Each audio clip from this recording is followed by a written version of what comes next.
आइए बच्चों, आज हम पढ़ते हैं आपकी वसंत पुस्तक की कहानी लाख की चूड़ियाँ, जिसके लेखक है लेखक कामतानाथ। चूड़ियाँ शब्द से आप सभी परिचित हैं। स्त्री का गहना होती है चूड़ियाँ, जो वह हाथों में पहनती हैं। लाख शब्द से आप में से कुछ बच्चे परिचित होंगे। लाख एक प्रकार का पदार्थ होता है जिससे चूड़ियाँ तो बनती है, इसके साथ ही विभिन्न प्रकार की वस्तुएं भी बनती है। श्रृंगार के वस्तुओं में ही इसमें कानों के कुंडल इससे बनाए जा सकते हैं, गले का हार इससे बनाया जा सकता है। ठीक है। इसी प्रकार लाख से जो है सजावटी सामान बन सकते हैं। लाख से बॉक्स बक्से बन सकते हैं, जिसमें छोटे छोटे बक्से जिसमें हम वस्तुएं रखते हैं, छोटे छोटे सामान रखते हैं, वो बन सकते हैं। जिस प्रकार कांच एक पदार्थ होता है और उससे अनेक प्रकार की वस्तुएं बनती है, ठीक उसी प्रकार से लाख भी होता है। लाख की चूड़ियाँ भारत के राजस्थान प्रदेश में सबसे अधिक उत्पादित होती हैं। राजस्थान में सबसे ज़्यादा लाख की चूड़ियाँ बनाई जाती है, जो कि पूरे भारत में यह प्रसिद्ध है। यह एक हस्तशिल्प है। हस्तशिल्प का अर्थ होता है बेटे हाथ की कारीगरी से बनाया जाने वाला। इसको हम कुटीर उद्योग भी कह सकते हैं। आपने सामाजिक विज्ञान में पढ़ा होगा, कॉटेज इंडस्ट्री। कुटीर अर्थात कुटिया, यानी जो व्यक्ति अपने घर में ही 2 या 3 लोगों की मदद से अपने घर में ही इस प्रकार के रोजगार या व्यवसाय को करता है, उसको बोलते हैं कुटीर उद्योग। तो लाख की चूड़ियाँ राजस्थान प्रदेश में बहुत अधिक मात्रा में उत्पादित होती हैं। वहाँ की चूड़ियाँ पूरे भारत में बहुत प्रसिद्ध है। बहुत सुंदर चूड़ियाँ बनाई जाती है और यह एक हस्तशिल्प है, यानी हाथ की कारीगरी से इसको बनाया जाता है। कुटीर उद्योगों में इसकी गणना की जाती है, इसको गिना जाता है। लाख आपने कक्षा 7वीं में बाल महाभारत पुस्तक में लाक्षागृह प्रसंग पढ़ा था। जब पांडव वारणावत में जाते हैं तो उनके लिए लाक्षागृह यानी लाख के घर का निर्माण कराया जाता है, जो किस लिए कराया जाता है, ताकि आग आग में जब पांडवों को जलाकर मारने की साजिश थी तो लाख जल्दी से आग पकड़ ले। तो ठीक उसी प्रकार यहाँ भी लाख को आग से ही, या लाख का जो रोजगार है वह चूड़ियाँ जो बनाई जाती है, ये लाख को आग में पिघला करके उसको नरम करके फिर उससे विभिन्न आकार दे करके चूड़ियाँ बनाई जाती है। ठीक है बेटे, लाख की चूड़ियाँ। चलिए आइए हम देखते हैं अब इसके बारे में, पाठ के बारे में। पाठ, ये सब प्रश्न तो आप बता ही सकते हैं। चूड़ियाँ किस किस पदार्थ से बनती है, इसमें कोई लाख का तो हम पढ़ेंगे ही। कांच इसमें सबसे महत्वपूर्ण आ जाता है लाख के बाद, जो कि आजकल बहुत चर्चित है कांच की चूड़ियाँ। इसके बाद आप कोई धातु भी बोल सकते हो। धातु में आप सोना कह सकते हो। ठीक है बेटे, चांदी की बन सकती है, हाँ, पीतल तांबा की भी बन सकती है। तो धातु से भी चूड़ियाँ बन सकती है। तो किस किस पदार्थ से बन सकती है? इन सब पदार्थों से। चूड़ियाँ कहाँ से खरीदते हैं? बाजार से खरीदते हैं। ठीक है। लाख किसे कहते हैं? लाख एक प्रकार का पदार्थ है, हमने बताया आपको। ये आगे देखिए, आगे चित्र में हम बताते हैं। यह जो चित्र है बेटे, यह लाख है। और यह कैसे उत्पादित होती है, यानी कैसे यह हमें प्राप्त होती है। दूसरे चित्र में आप देखिए कि ये एक पेड़ की टहनियाँ हैं। कुछ विशेष प्रकार के पेड़ों पर यह उत्पादित की जाती हैं। इस पेड़ की टहनियों पर ये जो लाल लाल है, यह लाख है। लाख का बीज ला करके पेड़ की टहनी से बांध दिया जाता है, और जब वह लाख का बीज या वह कीट जो है उस टहनी पर विकसित होने लग जाता है, यानी बढ़ने लग जाता है, तब उसे खोल दिया जाता है। ठीक इसी प्रकार से वह पूरे पेड़ पर लाख फैल जाती है और इस प्रकार से इसका उत्पादन होता है। ठीक है। लाख से चूड़ियाँ बनाने, यानी चूड़ियाँ बनाने वाली जो लाख होती है, उससे पहले यह जो हम चित्र में आपको दिखा रहे हैं, ये शुरुआती लाख है, यानी कच्ची लाख है। इसके बाद इसका प्रोसेस, यानी एक प्रक्रिया के तहत इसको आग में पिघला करके नरम करके उसके बाद चूड़ियाँ बनाने के लिए उस लायक इसको बनाया जाता है या विभिन्न प्रयोग में इसको लिया जा सकता है। ठीक है बेटे, तो यह है लाख। तो आज हम कौन सी कहानी पढ़ने जा रहे हैं? लाख की चूड़ियाँ। लाख से अन्य सामान भी बन सकते हैं, सजावटी सामान, श्रृंगार के सामान तो बनते ही हैं। ठीक है, बक्से, सामान रखने के लिए छोटे छोटे बक्से। ठीक है, लाख एक प्रकार का हस्तशिल्प है, यानी कुटीर उद्योग है, जो लोग घरों में 2-3 आदमियों की मदद से अपने घर में चलाते हैं। अच्छा, कुटीर उद्योग के आप और भी उदाहरण बता सकते हैं? जैसे कुम्हार जो मटके बनाता है अपने घर में, मिट्टी के खिलौने जो बनाते हैं, बढ़ई जो लकड़ी का काम घर में करता है, वह भी क्या है? लाख है। ओ सॉरी, क्षमा कीजिएगा, वह भी क्या है? कुटीर उद्योग है। ठीक है, ठीक इसी प्रकार से। और लाख की चूड़ियाँ सबसे ज़्यादा कहाँ की प्रसिद्ध है? राजस्थान की प्रसिद्ध है। वह राजस्थान में इसका बहुत अधिक मात्रा में उत्पादन होता है। ठीक है, चलिए अब पढ़ते हैं लाख की चूड़ियाँ पाठ। इसमें किस बारे में बात की गई है? यह पाठ का सार है। लाख की चूड़ियाँ पाठ में लेखक कामतानाथ ने इस कहानी में यह दर्शाया है कि किस किस तरह शहरीकरण शहरीकरण यानी शहर में क्या है? शहरीकरण का क्या अर्थ हुआ? जहां हमारे सुख सुविधाओं की सब वस्तुएं मिल जाती है और बहुत सस्ते दामों पर मिल जाती है। क्यों? क्योंकि वह आधुनिक तकनीक यानी मशीनों से निर्माण उनका होता है। तो शहर जो है सुख सुविधाओं की वस्तुओं का या सुख सुविधाएं भोगने का एक तरह से संस्कृति है। वह संस्कृति कहाँ पहुंच गई है? गांव तक भी पहुंच गई है। इससे क्या है? ग्रामीण जीवन पर असर पड़ रहा है। अब लोग कैसे पड़ रहा है असर? कि लोग गांव में बनी हुई चीजें नहीं खरीदते, क्योंकि गांव में हाथ से बनी हुई चीजों में इतनी सुंदरता या इतनी बारीकी नहीं आ पाती जितने कि शहर की मशीन से बनी हुई चीजों में आती है। तो लोग क्या करते हैं? शहर से वह चीज ले लेते हैं। आजकल गांव के लोगों का शहर की तरफ आवागमन भी ज्यादा होता है, इसलिए वे शहरीकरण को गांव तक ले आए हैं।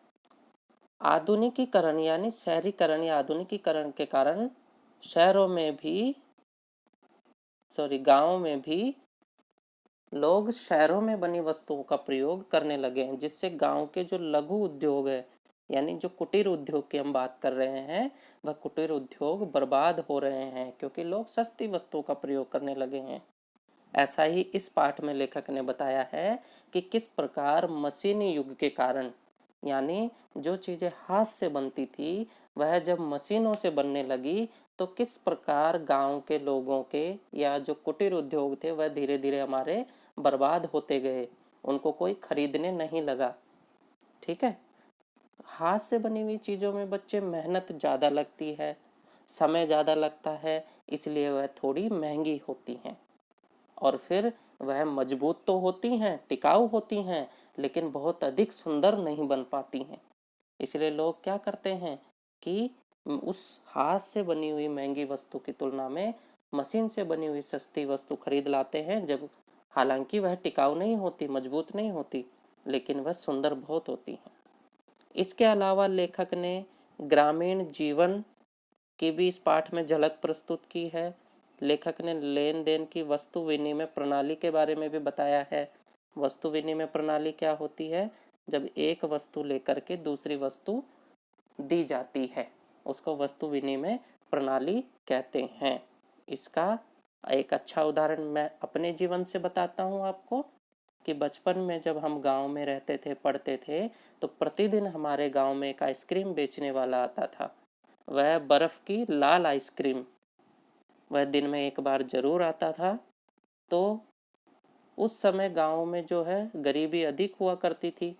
अभी थोड़े हालात ठीक हैं, आर्थिक स्थिति गांव में अच्छी हो गई है। गरीबी अधिक हुआ करती थी तो हमारे पास प्रतिदिन आइसक्रीम खरीदने के लिए पैसे नहीं होते थे और हमें आइसक्रीम भी अच्छी लगती थी। सब बच्चों को अच्छी लगती है ना, सब बच्चों को आइसक्रीम खाना पसंद है। तो वह क्या करता था आइसक्रीम वाला? वह एक गिलास भर हमसे गेहूं लेता था और उस गेहूं के बदले में हमें एक आइसक्रीम देता था। तो हम गेहूँ एक गिलास भर के गेहूँ देते थे और एक आइसक्रीम लेते थे। यह वस्तु में विनिमय प्रणाली है, यानी उसने उसके ज़रूरत की वस्तु गेहूँ ले ली और हमें क्या दे दिया, आइसक्रीम दे दिया। ठीक है बेटे, यह वस्तु विनिमय प्रणाली होती है। आगे बढ़िए, गद्यांश देखो। पहला, अब देखो कुछ कुछ इस पाठ को हम थोड़े थोड़े भागों में पढ़ेंगे। उससे पहले पहला भाग जो हम पढ़ रहे हैं उसमें कुछ कठिन शब्द आए हैं, ये दूसरा नहीं है, इसको हटा देंगे। इसमें पहला शब्द है चाव, जिसका अर्थ हुआ चाह या लगाव या रुचि भी हो सकता है। ठीक है। दूसरा शब्द हुआ सहन, एक सहन होता है बर्दाश्त करना। इस सहन का अर्थ है घर के बीच का खुला भाग, इसको हम आंगन भी कह सकते हैं। ठीक है। दहक, दहकना होता है तेज आग जलना या जो मतलब ज़्यादा आंच में आग जलना। मुंगेरी हुआ बेटे गोल लकड़ी, जिसका आगे का हिस्सा मोटा नहीं बेटे, ये गलत लिखा है यहाँ पर। आगे का हिस्सा क्या होगा, आगे का हिस्सा होगा पतला और पीछे से मोटा। ठीक है, तो उसको बोलते हैं मुंगेरी। आगे का गोल लकड़ी होती है, पीछे मुठिया होती है पकड़ने के लिए, आगे का हिस्सा पतला और पीछे का हिस्सा मोटा। वह इसलिए होता है ताकि उस पर जो है पतले हिस्से पर छोटी चूड़ियाँ और मोटे हिस्से पर बड़ी चूड़ियाँ बनाई जा सके। ठीक है, चलिए आगे आइए। हाँ, तो अब हम पाठ का सार, पाठ की व्याख्या पढ़ते हैं। देखिए, लेखक अपने मामा के गांव बड़े लगाव से जाता था या बड़ी रुचि से अपने मामा के गांव जाता था। क्यों? क्योंकि जब वह वहां से लौटता तो गांव में रहने वाला बदलू उसे लाख की सुंदर सुंदर गोलियां बनाकर देता था, जो उसे बहुत पसंद थी। आपको भी बचपन में बच्चों को कई प्रकार की जो है मिट्टी से बनी हुई या खिलौने, उनको बचपन में बच्चे को हर छोटी छोटी वस्तु में वो उसको खेल का माध्यम बना लेता है। ठीक है, तो जो चीज़ उसे अच्छी लगती है वही उसके लिए प्रिय हो जाती है। तो बचपन में लेखक अपने मामा के गांव बड़े चाव से जाता था, क्योंकि वहां रहने वाला बदलू से सुंदर सुंदर लाख की गोलियां बनाकर देता था, जो कि उसे बहुत पसंद थी। क्योंकि बचपन में बच्चों को इसी प्रकार की चीज़ें पसंद आती हैं। आपको भी कुछ चीज़ें पसंद अभी भी होंगी, बचपन में अलग चीज़ें पसंद होगी, अभी कुछ अलग प्रकार की चीज़ें पसंद होगी। वैसे तो आजकल सबको ज़्यादा फ़ोन ही पसंद है। हाँ बेटे, चलिए। लेखक के मामा के गांव का होने के कारण, क्योंकि लेखक के मामा के गांव का था बदलू, तो मामा के गांव का अगर कोई होता है तो हम उसको भी मामा ही कहते हैं।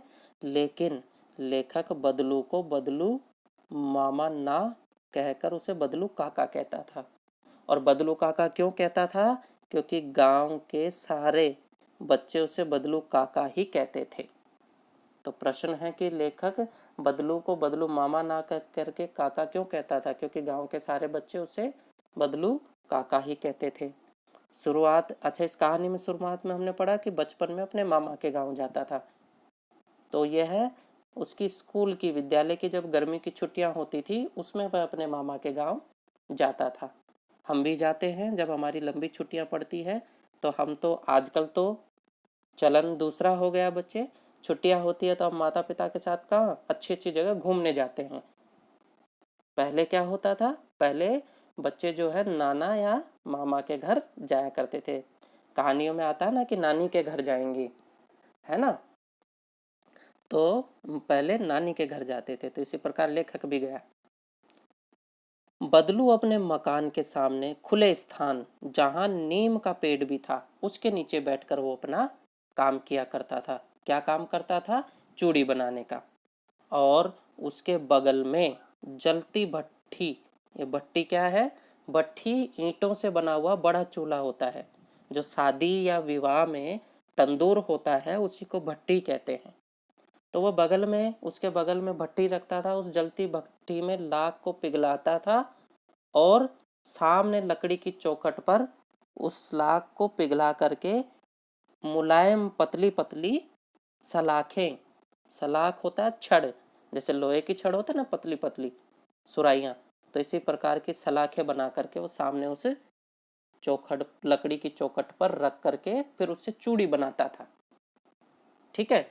और लकड़ी की मुंगेरियों पर, यानी लाख को पिघला करके पतली सलाख बना करके फिर उसे चूड़ी बनाता था, और फिर उसको मुंगेरियों पर चढ़ाकर वह उसे अलग अलग आकार की चूड़ियां बनाता। मुंगेरियों पर चढ़ा करके, जैसे किसी स्त्री का हाथ पतला होता है तो छोटे आकार की चूड़ी, किसी का बड़ा होता है तो बड़े आकार की चूड़ी, तो मुंगेरियों पर चढ़ाकर वह अलग अलग आकार की चूड़ियां बनाता और उन्हें गोल और चिकना भी बनाता, और अंत में उन पर रंग करता था। ठीक है। चूड़ियां किस प्रकार, जो ये अंत में चूड़ियां बनाने की जो प्रक्रिया बताई गई है, इसको हम आपको एक वीडियो के माध्यम से बेटे दिखाते हैं। आप इसमें ध्यान से देखिएगा, इसमें आपको मुंगेरी भी नजर आएगी, इसमें आपको मुंगेरी भी नजर आएगी, इसमें आपको सलाख बनते हुए भी नजर आएगी। ध्यान से देखिए इसको। यह रंग इसमें पहले किया जा रहा है। यह इसके हाथ में लाख है जो मोटा सा है, डंडा है।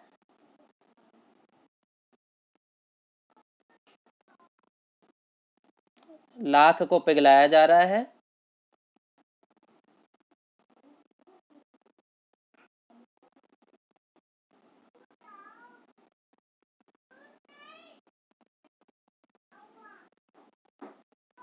यह लाख की पतली छड़ बनाई जा रही है।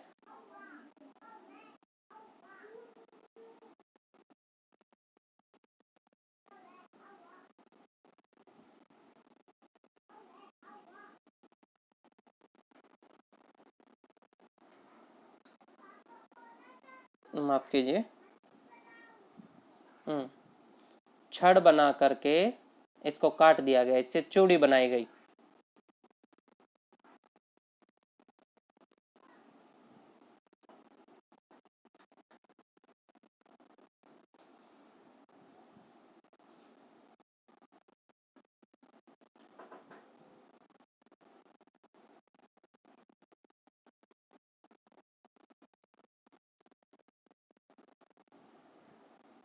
यह जो इसके हाथ में है, यही बेटे मुंगेरी है।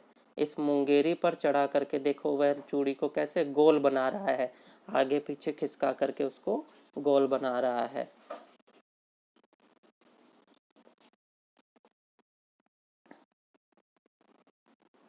यह मुंगेरी है।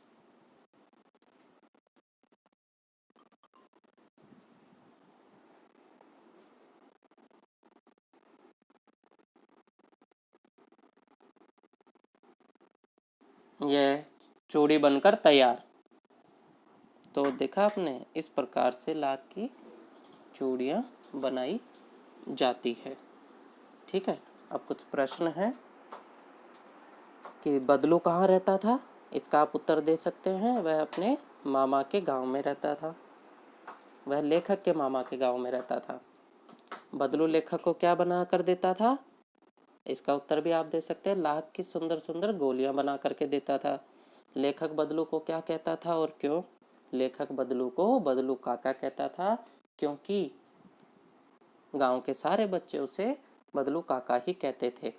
बदलू क्या काम करता था? बदलू चूड़ी बनाने का काम करता था। मुंगेरियां किसे कहते हैं? मुंगेरी का अर्थ हमने आपको बताया, गोल लकड़ी जिस पर चढ़ा करके चूड़ी को आकार दिया जाता है, गोल बनाया जाता है। ठीक है। कैसी होती है? आगे से पतली, पीछे से मोटी, और पीछे मुठिया होती है पकड़ने की। ठीक है बेटे। चलिए, इतना आपको समझ आया? आगे बढ़े। चलिए आइए अब अगले अंश पर आते हैं। उसमें भी कुछ कठिन शब्दार्थ आएंगे, फिर हम उसका जो है सार देखेंगे पाठ का। कठिन शब्दार्थ आएंगे। मचिया। मचिया क्या होता है? बैठने के लिए छोटी चौकोर खाट, या इसको हम कह सकते हैं चौकी भी आप कह सकते हैं। छोटी चौकोर चौकी भी आप इसको कह सकते हैं। ये जो नीचे है यह मचिया है। यह इतना ही बड़ा होता है कि इस पर बैठा जा सके, इस पर सोया नहीं जा सकता। चौकोर चार पाए हैं, इसलिए खाट भी इसको कहा गया, लेकिन छोटी चौकोर सिर्फ बैठने के लिए। नववधु होती है, नव मतलब नई, वधु मतलब दुल्हन या बहू, नई नववधु नई दुल्हन। मणिहार चूड़ी बनाने वाला। पैतृक पेशा यानी पूर्वजों का व्यवसाय, या पुश्तैनी काम जो होता है, जो मतलब पिताजी ने भी किया है, दादा ने भी किया है, वही काम करते हुए आ रहे हैं, ठीक है, उसको बोलते हैं पैतृक पैतृक पेशा। खपत बिक्री। वस्तु विनिमय, ये मैंने आपको आइसक्रीम के उदाहरण से समझाया कि एक वस्तु के बदले दूसरी वस्तु लेना। कसर कमी, और मूल्य कीमत। इसमें एक मुहावरा भी आएगा बच्चे, लोहे लगना, अर्थात बहुत प्रयत्न करना, बहुत कोशिश करना। चलो तो आगे देखिए, आगे बढ़ते हैं कहानी में। कहानी में आगे का अंश है कि चूड़ियां बनाने का काम बदलू एक पुराने मचिए पर बैठकर करता था। मचिए का अर्थ हमने आपको बता दिया। बीच बीच में वह बगल में रखे हुक्के को पीता रहता था। हुक्का क्या है? यह हुक्का क्या है? हुक्का धूम्रपान का एक साधन है जो दिखाते हैं आपको।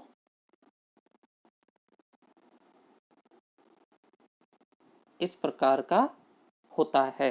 नीचे ये जो पीतल वाला हिस्सा है, इसको आप कह सकते हैं, यहाँ पर पानी भरा जाता है बेटे। यह पीतल वाला जो हिस्सा है, यहाँ से मुंह लगा करके इससे तंबाकू का, या जो इसका, यहाँ पहले ये समझिए, यहाँ पर इसमें आग रखी जाती है, ऊपर यहाँ पर तंबाकू रखा जाता है, फिर यहाँ मुंह से जब इसको खींचा जाता है, पीने के लिए जब खींचा जाता है, तो यहाँ से जो उसका कस है, यहाँ पानी से फिल्टर हो करके इस सीधा अंदर जाता है, ठीक है। इस प्रकार से इसको पिया जाता है, तो यह हुक्का होता है, ठीक है बेटे, इसको बोलते हैं हुक्का। इसका गांव ग्रामीण हुक्के की भी तस्वीर आपको दिखाते हैं। यह है रहा बेटे, यह है गांव में चलने वाले प्राचीन पहले का हुक्का है। आजकल तो आधुनिक आ गए नए नए। चलिए आगे। तो कैसे बनाता था? मचिए पर बैठ करके सदैव वह इस काम को करता था, और बीच बीच में वह बगल में रखे हुक्के को पीता रहता था। बदलू लेखक को लल्ला कहता था, और लेखक का दोपहर का अधिकतर समय बदलू के पास ही बीतता था। बदलू दिन में 4-6 जोड़े चूड़ियां बनाता था, और लेखक उसे चूड़ियां बनाते देखता था। तो एक दिन में कितनी चूड़ियां बना लेता था बदलू? 4-6 जोड़े। 4-6 जोड़े अर्थात जैसे एक हाथ में 3 चूड़ी पहनी जाती है, तो दूसरे हाथ की भी 3 चूड़ी, यानी 6। तो 3-3 चूड़ी चूड़ी का जो सेट है उसको एक जोड़ा बोलते हैं, ठीक है। लेखक उसे चूड़ियां बनाते देखता था। चूड़ियां बनाने के बाद वह उनकी खूबसूरती को निहारने के लिए मुंगेरी पर चढ़ाकर ऐसे देखता था जैसे किसी नई दुल्हन का हाथ हो। अर्थात चूड़ी जब बन जाती थी तो कितनी सुंदर वह किसी की कलाई पर लगेगी, तो वह क्या करता था? मुंगेरी पर उसको चढ़ा करके उस मुंगेरी को किसी दुल्हन का हाथ मान करके, नई दुल्हन का हाथ मान करके उस पर देखता था कि वह कितनी सुंदर लगेगी। बदलू मणिहार था। मणिहार का अर्थ हुआ बेटे चूड़ी बनाने वाला, और यह उसके पूर्वजों का पेशा था, यानी जो उसके पिताजी ने भी किया, दादा ने भी किया है, परदादा ने भी किया है। उसकी बनाई हुई चूड़ियां, सुंदर चूड़ियां बहुत बिकती थी, और उसके, यानी उसके तो उसके दूसरे गांव में भी सभी औरतें लगभग उसकी बनाई हुई चूड़ियां पहनती थी। यानी उसकी चूड़ियां अपने गांव में भी बिकती थी और दूसरे गांव में भी बहुत बिकती थी। वह चूड़ियों को अनाज या वस्तु के बदले बेचा करता था, कभी पैसे से नहीं बेचता था। वह अपनी जरूरत का सामान ले लेता था, बदले में चूड़ियां बेच दिया करता था। बदलू स्वभाव से बहुत सीधा था, अर्थात अगर कोई उसे मुफ्त में भी चूड़ियां ले जाता था तो वह दे देता था, परंतु शादी के समय, क्योंकि शादी के समय चूड़ियों सुहाग की चूड़ियां हो जाती, जिसका महत्व अलग ही हो जाता है, तो शादी के समय वह चूड़ियों को शगुन के महत्व से बेचा करता था और बिगड़ जाता था। बिगड़ने का अर्थ हुआ कि वह सगुन के ही दाम लेता था चूड़ियों के। इससे क्या होता था, उसे अच्छी आमदनी होती थी। आमदनी में क्या होता था कि उसे और उसकी पत्नी को अनाज तो मिलता ही मिलता था, उसके साथ पूरे कपड़े भी मिलते थे। पूरे कपड़े का अर्थ है कि गमछा, पगड़ी, कुर्ता, धोती सब मिलता था, और रुपए मिलते थे वो अलग। तो शादी के जोड़े का महत्व अलग होता है। तो सुहाग की चूड़ियों को वह विशेष महत्व के साथ सगुन के तौर पर बेचता था और जिद पकड़ लेता था। जैसे हम शादी विवाह में वरमाला लेने जाते हैं तो फूल वाला उसको शगुन के मूल्य पर 500, 1100, 2100 में बेचता है। ठीक उसी प्रकार बदलू भी चूड़ियों को शगुन के महत्व से बेचता था। ठीक है बच्चे, इतना आपको समझ आया। प्रश्न देखते हैं। बदलू लेखक को क्या कहकर पुकारता था? इसका उत्तर भली भांति आप दे सकते हैं, लल्ला। इन्हीं गद्यांश के अंश में से है। बदलू एक दिन में कितनी चूड़ियां बनाता था? आप इसमें से ढूंढकर इसका उत्तर लिखेंगे। चूड़ी बनाने वाले को क्या कहते हैं? यह भी इसमें है, इसका उत्तर आप लिखेंगे, इस गद्यांश में है। वस्तु विनिमय किसे कहते हैं? इस गद्यांश में है, आप इसका उत्तर लिखेंगे। शब्दार्थ में भी है, और इसमें आप उदाहरण आइसक्रीम वाला आपको याद है या कोई अन्य उदाहरण आपको याद है वह लिख सकते हैं। वस्तु विनिमय में आपके मोहल्ले में भी होता होगा कि कबाड़ वाला आता है और कबाड़ के बदले में कोई चीज आपको दे देता है। ठीक है। 4-6 जोड़े का क्या अर्थ है? आपको 4-6 जोड़े के अर्थ में जोड़े का मुख्य अर्थ बताना है। जोड़े का क्या अर्थ है? ठीक है, इतना समझ आया? आगे बढ़े। चलिए, अब अगला कहानी का अगला अंश हम पढ़ने जा रहे हैं। इसमें जो शब्दार्थ आएंगे, जो शब्द आएंगे कठिन शब्द, उनके अर्थ इस प्रकार है। कुड़ना, कुड़ जाता था, यानी कुड़ना, जलना या खींचना। खातिर, खातिर का अर्थ हुआ आवा भगत या आदर सत्कार, खातिरदारी। जैसे मेहमान आते हैं उस समय हम खातिरदारी करते हैं, यह उसी प्रकार की खातिरदारी है। चिढ़, नफरत या नाराजगी। ठीक है, तो यह इन कठिन शब्द, कुछ कठिन शब्द है जिनके अर्थ इसमें हमने बता दिए हैं। चलिए अब आगे कहानी को आगे बढ़ाते हैं। संसार में बदलू कांच की चूड़ियों से सबसे ज्यादा नफरत करता था। अगर किसी स्त्री के हाथ में वह कांच की चूड़ियां देख लेता था तो अंदर ही अंदर जल जाता था या कुड़ जाता था। कांच की चूड़ियों से उसे सबसे ज्यादा नफरत थी। वह इसलिए नफरत थी क्योंकि इन्हीं कांच की चूड़ियों ने उसका रोजगार या उसका व्यवसाय बर्बाद कर दिया था। अब उसकी चूड़ियां कोई नहीं पहनता, सब कांच की चूड़ियां पहनते क्योंकि वो सुंदर दिखती हैं। कभी कभी कांच की चूड़ियां जो पहनती थी स्त्रियां, तो कभी कभी अपनी भड़ास निकालने के लिए उनको तो कुछ बातें भी सुना देता था। लेखक से बदलू घंटों बातें करता था। शहर और वहां के जीवन के बारे में, शहर और वहां के जीवन के बारे में पूछता था। लेखक बताता कि शहर में तो सब कांच की चूड़ियां पहनते हैं। यानी जब भी लेखक उसके पास जाता, बदलू के पास, तो वह बदलू लेखक से पूछता कि लल्ला शहर के बारे में बताओ। इस प्रकार वे आपस में दोनों घंटों बातें किया करते, और पूछने पर लेखक बताता कि शहर में तो काका सब कांच की चूड़ियां पहनते हैं। इस पर बदलू शहर की अलग संस्कृति के बारे में बताते हुए बताते हुए कहता कि शहर की बात और है लल्ला, वहां तो औरतें अपने मर्द, यहाँ पे पति शब्द मैंने लिखा है लेकिन कहानी में देशी शब्द का इस्तेमाल किया गया है, देशज शब्द का, मर्द, कि वहां तो औरतें अपने मर्द का हाथ पकड़कर सड़कों पर घूमती है, पति का हाथ पकड़कर। और फिर शहर में औरतें कांच की चूड़ियां इसलिए भी पहनती हैं क्योंकि उनकी नाजुक नाजुक कलाई में लाख की भारी चूड़ियों से मोच आ जाएगी। अर्थात वह लाख की भारी चूड़ियां नहीं झेल पाएंगी। शहर की औरतों की कलाई जो है नाजुक होती है, वह मेहनत का काम तो करती नहीं है। यहाँ बदलू का ये कहना है। बदलू लेखक का अच्छा आदर सत्कार भी करता था।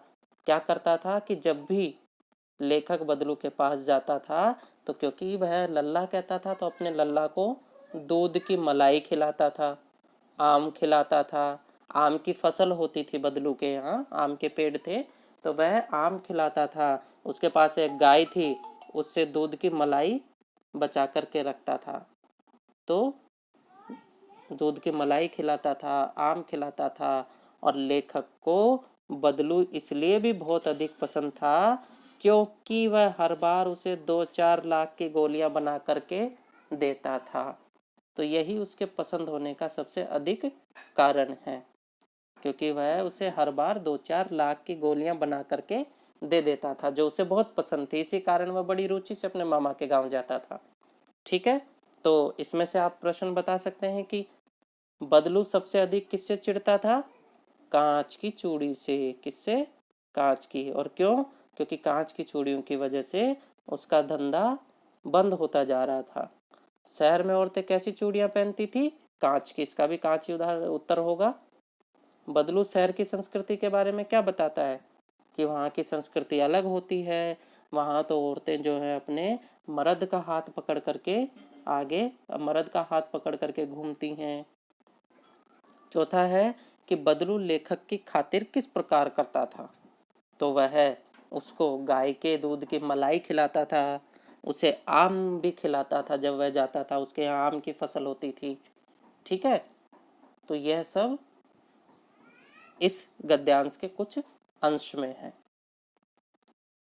इस गद्यांश का यह है सार हुआ और यह उसके कुछ प्रश्न बनते हैं। ठीक है बेटे, चलिए, तो उम्मीद है आपको इतना समझ आया। आगे बढ़ा जाए। चलिए आगे देखते हैं कहानी का अंश।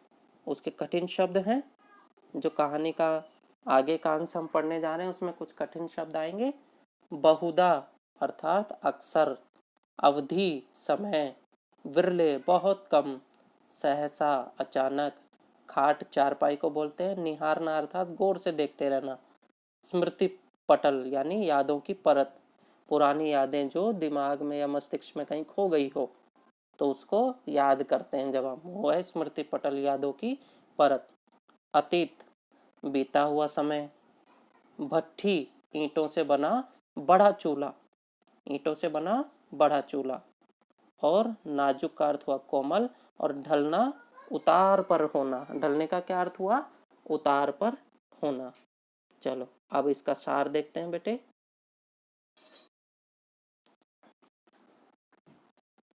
कहानी का सार हम देखते हैं।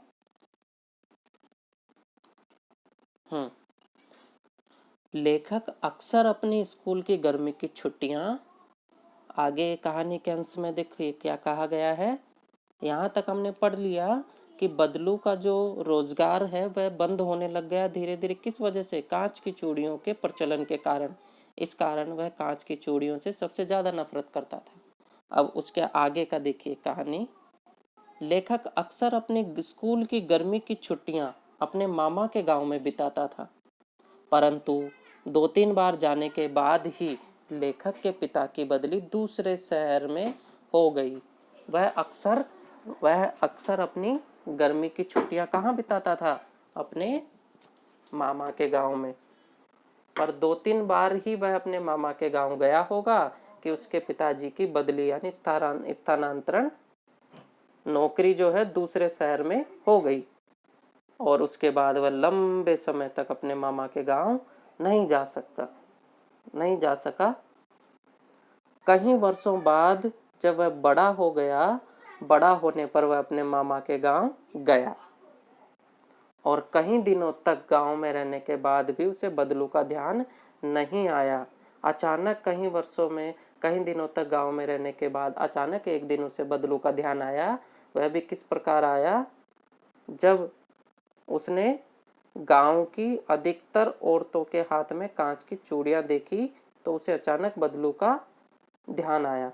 उसके बाद एक दिन उसके मामा की लड़की भी फिसल कर गिर गई और उसके हाथ में कांच की चूड़ियां जो पहनी थी उसने, वह उसके हाथ में घुस गई। उसके हाथ से खून निकल आया।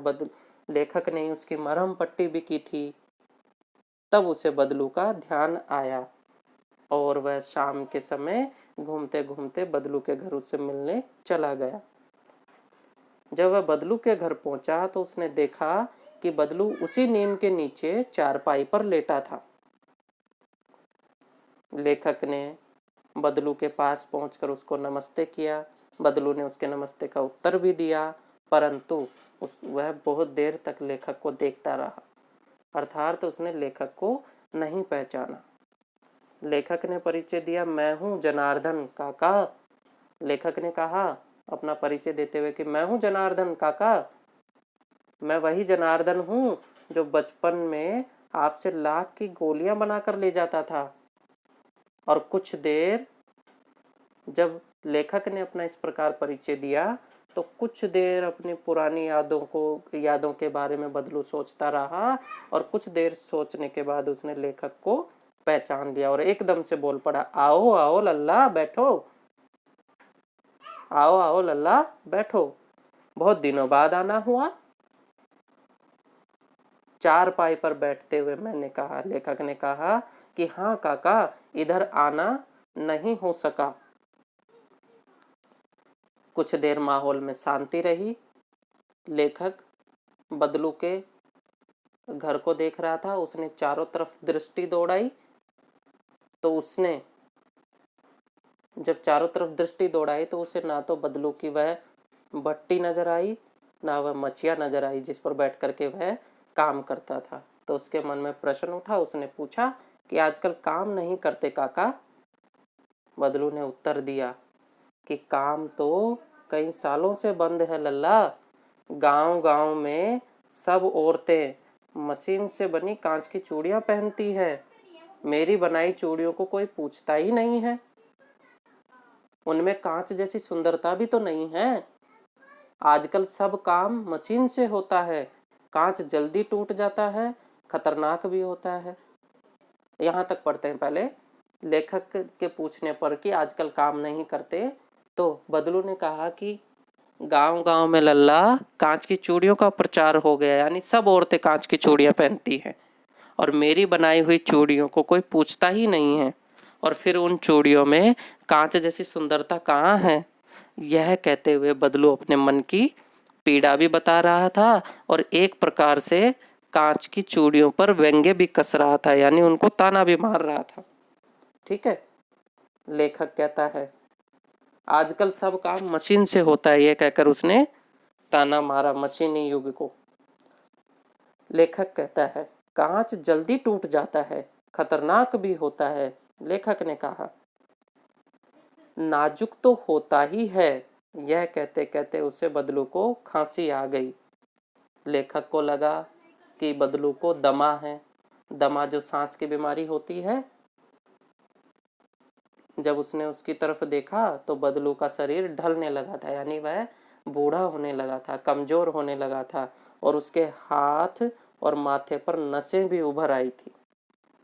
ये नसें यहाँ गलत लिखा हुआ बेटे, नसें ऐसे लिखे, ठीक है। उसके हाथ और माथे पर नसें भी उभर आई थी, ठीक है। तो इस प्रकार से बदलू की इस कहानी के जैसे जैसे कहानी का ये अंश आगे बढ़ रहा है, इसमें ये बताया गया है कि अब मशीन से बनी कांच की चूड़ियां आ जाने के कारण बदलू के हाथ की बनी हुई चूड़ियों को कोई नहीं पूछता है, और उसका इस कारण से उसका रोजगार भी, काम धंधा भी बंद हो गया है, जिससे वह अपना पेट भरता था या जिसकी कमाई से वह अपना जीवन चलाता था, और इस प्रकार वह बहुत दुखी है। और यह इसी चिंता, शायद यही चिंता है, इस कारण से उसको जो है उसका शरीर भी कमजोर हो गया है, माथे और हाथ पर नसें भी उभर आई है, ठीक है।